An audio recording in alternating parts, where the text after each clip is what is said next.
को धन्यवाद देना चाहता हूं और यह बताना चाहता हूं कि 12 नवंबर 2022 ईस्वी को बेगूसराय जिला में भी पूरे देश की तरह राष्ट्रीय मेगा लोक अदालत का आयोजन किया जा रहा है और इसमें बैंक लोन से संबंधित बात, बिजली विवाद,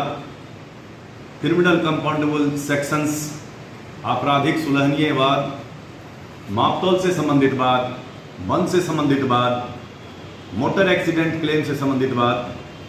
आदि वादों का निष्पादन कराया जाएगा और जो भी वादों का निष्पादन राष्ट्रीय मेगा लोक अदालत में होगा उसकी कोई अपील भी नहीं की जाएगी, न की जा सकती है। और ऐसी स्थिति में हम बेगूसराय के तमाम निवासियों से करबद्ध निवेदन करते हैं कि अधिक से अधिक संख्या में आकर राष्ट्रीय मेगा लोक अदालत के आयोजन को सफल बनावें और हम इस प्रयास में कि कैसे राष्ट्रीय मेगा लोक अदालत जो माननीय उच्चतम न्यायालय के नालसा और माननीय उच्च न्यायालय के बालसा के दिशा निर्देश के आलोक में, श्रीमान जिला में सत्र न्यायाधीश के दिशा निर्देश और आदेश के आलोक में जिला विधिक सेवा प्राधिकार निरंतर अपने कर्तव्यों पर चल रही है। और इस क्षेत्र में मैंने अपने पैरालीगल वॉलेंटियर्स जो लगातार श्रम कर रहे हैं, अपने पैनल लॉयर, विद्वान पैनल लॉयर को इस क्षेत्र में लगाया है, लगातार दिन रात वो काम कर रहे हैं। नोटिसेस जो क्रिमिनल कंपाउंडेबल केसेस हैं और भी बहुत सारे केसेस हैं, 107, 144 का केसेस है दंड प्रक्रिया संहिता के अंतर्गत, उन सारे केसेस के अंतर्गत लगातार मीटिंग जारी है और जिले के विभिन्न पदाधिकारी, एसडीएम, एग्जीक्यूटिव इंजीनियर, बिजली विभाग, बिल्डिंग विभाग और सभी जितने भी पदाधिकारी हैं, न्यायालय के न्यायिक दंडाधिकारी, मुख्य न्यायिक दंडाधिकारी और उन सभी के साथ हम बैठ करके आपस में विचार विमर्श करते हैं। लगातार मीटिंग हो रही है और इस कड़ी में लगातार मेहनत का परिणाम हम अपेक्षा करते हैं कि अच्छा ही आएगा और हमारा मानना है कि कर्तव्य पथ पर लगातार अडिग रहना चाहिए, चलते रहना चाहिए, फल देने वाला ईश्वर है। आज इसी कड़ी में चूँकि जिला विधिक सेवा प्राधिकार का जो कर्तव्य क्षेत्र है, जो उसका क्षेत्राधिकार है, वह काफ़ी विकसित है और उसको यह भी देखना है कि जिले में अगर कहीं किसी रोग की संख्या बहुत अधिक बढ़ गई है तो उसमें भी चिकित्सक को जो है कैसे जागरूक किया जाए, अगर वहाँ पर उचित व्यवस्था है कि नहीं है उसको भी देखना है। तो इसी कड़ी में मैं कल सदर अस्पताल गया था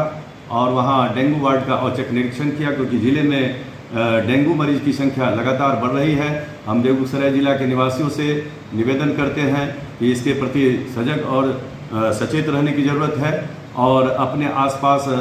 स्वच्छता बनाए रखिए। स्वास्थ्य के प्रति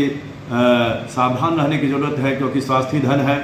और इसी सिलसिले में हम आज जो है बीपी हाई स्कूल भी गए थे। जो नौनिहाल हैं, बच्चे हैं, उनके अंदर एक ऐसी स्वस्थ मानसिकता को विकसित किया जाए कि वह कल के दिन एक अच्छा नागरिक बन सके और एक अच्छा नागरिक बनेगा और जीवन में तरक्की करेगा, राज्य का और राष्ट्र का विकास होगा। और इसी कड़ी में मैंने वहाँ पर समझाया कि विधि की जानकारी सबको होनी जरूरी है। लॉ के बारे में कहा गया है कि ignorantia of law is no excused, ignorantia of fact is excused. अपराध अगर करते हैं तो विधि की भूल क्षम्य नहीं है और तथ्य की भूल क्षम्य होती है। उसका मैंने उदाहरण के साथ समझाया और भी बहुत सारे दृष्टांत दिया कि जीवन में अगर ऊंचे से ऊंचे पदों को प्राप्त करना है, जो भी अपने मन में धार लिया है उसको संकल्प को प्राप्त करना है, उस संकल्प शक्ति पर अडिग होकर के लगातार चलने की ज़रूरत है और कर्तव्य पथ पर लगातार चलते रहेंगे, लगातार कठोर मेहनत करते रहेंगे, सफलता जरूर कदम चूमेगी। चूँकि बच्चे जो हमारे राष्ट्र के कर्णधार होते हैं वही हमारे देश के भविष्य हैं और वही इसलिए उनको जो है सेंसिटाइज करना ज़रूरी है। उनके बीच में भी कानून के प्रति विधि की जानकारी सबको है, ऐसा प्रिजम्पशन किया जाता है, उनको भी कानून के क्षेत्र में सेंसिटाइज किया जाए और उनको कानूनी बातें भी बताई गई। जैसे वाक एवं व्यक्ति की स्वतंत्रता आर्टिकल 19 में हमें प्रदत्त है एक मौलिक अधिकार के तहत, और बाबा साहब भीमराव अम्बेडकर ने हमारे भारत के संविधान की रचना की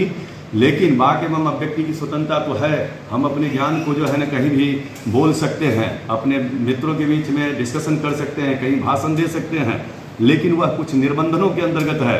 और वह निर्बंधन क्या है